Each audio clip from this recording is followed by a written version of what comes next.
कहते हैं ना, बहू कितनी भी बड़ी तोप क्यों ना हो, सास के सामने तो भीगी बिल्ली ही होती है। अरे जनक, क्या बात है। आज रोटी नहीं मिली अभी तक। ये तेरा कोर्ट नहीं है जो आज फैसला ना हुआ तो कल की तारीख मिल जाए। रोटी तो रोज वक्त में चाहिए। हाँ। माँ जी, रोटी तो कब की बन गई। मैंने आपको कहा तो खाना खाने के लिए, आपने शायद सुना नहीं होगा। ओहो, जज नहीं हूं मैं तेरे कोर्ट की, सास हूं सास। कोई दलील फालतू की मत देना यहाँ। बहुत जानती हूं मैं इन वकीलों को। अपनी बात ऊपर रखने के लिए झूठ बोलने में जरा भी नहीं सोचते। तभी वहां जनक के ससुर आ जाते हैं। अरे भाग्यवान, क्यों बेचारी के काम को कोसती रहती है हमेशा। मैं भी तो था वहां जब ये आई थी तुझे रोटी खाने को बुलाने के लिए। सास को तो अब गुस्सा आ जाता है कि कैसे किसी ने बहू की साइड ले ली। अरे वाह जी वाह। वो तो मैं जानती थी कि कोई ना कोई गवाह तो ये पेश कर ही देगी। पर मैं तो अब सीधा खाना खाकर सोने जाऊंगी। मुझे आदत नहीं है किसी से बहसा बहसी करने की। पता नहीं कैसे ये वकील इतना दिमाग लगाकर खुद तो झूठ बोलते ही हैं, साथ में झूठे गवाह भी ले आते हैं। जनक को सास के ताने सुनने की अब आदत सी पड़ जाती है। एक दिन जनक वकील की ड्रेस पर काला कोट पहनकर कोर्ट के लिए निकल ही रही होती है कि अरे कहाँ चली काला कौवा बनकर। टोक दिया ना। अब कोर्ट तो वकील वाली ड्रेस पहनकर ही जाऊंगी ना। वाह भाई वाह, दामिनी तो मैंने भी देखी है। सन्नी पाजी ने ऐसा ही कोट पहना था और कहा था कि तारीख पर तारीख, तारीख पर तारीख। मतलब कि कोई बात करनी है तो बोलिए, वरना वक्त नहीं है मेरे पास खराब करने के लिए। अरे पता नहीं तुझ में क्या देखा मेरे बेटे ने। सारा दिन वकीलों वाली बहस करती है, भोली भाली सास के साथ। अच्छा सुन, जो इतनी बहस मेरे आगे करती है ना, जरा अपने बॉस से कर ले, जो 1 साल भी ना हुए तेरी शादी को और काले कपड़े पहना दिए। अंदर जा और लाल कोट पहन कर आ। पता तो चले कि नई नवेली शादी हुई है। अरे माँ जी, कोर्ट में मेरा बॉस क्या करेगा? ये तो पूरे देश की ड्रेस है वकीलों के लिए। लेकिन सास तो ठहरी सास। अच्छा, तो कोई जरूरत नहीं है 2-4 साल कोर्ट जाने की। शादी थोड़ी पुरानी हो जाए तब इजाजत दे दूंगी मैं तुझे काले कपड़े पहनने की। अब क्या था, मन मारकर जनक को लाल रंग का कोट पहनकर कोर्ट जाना पड़ता है। उसके जाने के बाद आहा, बढ़िया, ये पूरे देश की ड्रेस की बात करने वाली। अरे पहना दिया ना लाल कोट। अब सास आए दिन या तो जनक को उसके काम का ताना देती या फिर उसका काम छुड़वा देने की धमकी। तंग आकर एक दिन जनक पति से कहती है, मैं सोच रही हूँ कि कोर्ट जाना बंद ही कर दूं। अरे क्यों यार, इतना अच्छा करियर है, क्यों छोड़ने की सोच रही हो?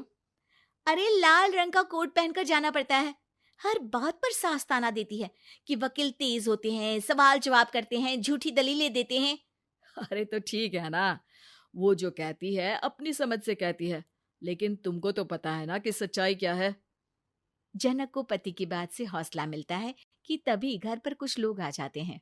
अरे आइए पंच साहब, कैसे आना हुआ? अरे भाई साहब, सुना है कि आपकी बहू वकील है। तभी वहां सास आ जाती है। हाँ है तो, लेकिन क्या हुआ? फिर कहीं बहस कराई क्या? अरे हम तो खुद दुखी है उसके व्यवहार से। अरे भाभी जी, आपको तो पूरा मोहल्ला जानता है कि आप कितना बोलती है।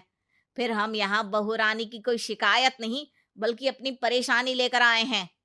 ससुर जी खुश हो जाते हैं। हाँ हाँ, मैं अभी बहू को बुलाता हूँ। जनक वहां आती है, सबको नमस्ते करके बैठ जाती है। बहू रानी, हमारे गांव में बड़ी मुसीबत आ गई है। अब तो पूरे गांव की जिम्मेदारी मानो तुम्हारे कंधों पर है।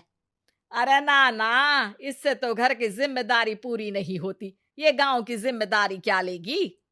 भाभी जी, आप चुप हो जाओ। यहाँ पढ़े लिखे लोगों की बात हो रही है। आप जाओ, जरा रसोई से सबके लिए चाय लेकर आओ। मैं कॉफी लूंगी। हाँ हाँ, वकील साहिबा के लिए कॉफी। सास सर पैर सब पटक कर वहां से निकल जाती है। बहू, गांव में पानी नहीं आ रहा है। पड़ोसी राज्य ने हमारा पानी रोक रखा है। हम्म इसका मामला तो बड़े कोर्ट में चलेगा पंच जी, लेकिन ऐसा क्यों? वो राज्य हम लोगों से पानी के पैसे मांग रहा है। अब आधे गांव में पानी की सप्लाई खत्म हो गई है बहुरानी। अच्छा पंच साहब, बात गांव की है तो मैं जरूर केस लड़ूंगी। यहाँ एक बार फिर सास की एंट्री हो जाती है। अरे वाह जी वाह, ये काम करवा लो, आप हमारी बहू से बहुत अच्छा करती है। मैं हूं सीधी सादी सास। इस लड़की ने कैसे लड़ लड़ कर मुझे साइड कर रखा है, ये तो अब आपको पता चल ही जाएगा। अरे भाभी जी, आपकी आवाज तो पूरे गांव को सुनाई पड़ती है जब आप बहू रानी को सुंदर वचन सुना रही होती हैं। अरे वकील बहू मिली है, फक्र करो फक्र। हाँ जी हाँ, सारी फकर तो हम लोग ही करें। खैर, अब जो केस लड़ेगी और पानी गांव में आ जाता है, तो पंच साहब लिख कर देना होगा कि हैंड पाइप में सबसे पहले मेरी बाल्टी और घड़ा भरेगा। अरे फिर तो हम बहू रानी के नाम पर घर पर ही सप्लाई दे देंगे, लेकिन ये इतना आसान नहीं है। बहू, गांव के पास अभी वकील करने की भी पैसे नहीं है तो। अरे पंच साहब, ये मेरे गांव का मामला है, मैं आपसे एक भी पैसा नहीं लूंगी। सास को बहू की बात पर गुस्सा आ जाता है, लेकिन सबकी जाने के बाद झनक मन लगाकर गांव की परेशानियों को दूर करने में लग जाती है। और वो दिन भी आता है कि झनक केस जीत जाती है। अरे आज तो प्लम्बर आकर घर तक पाइप लगा गया है। खुश हो जाओ, मेरे कारण तुम लोगों को घर के अंदर ही पानी मिल जाएगा।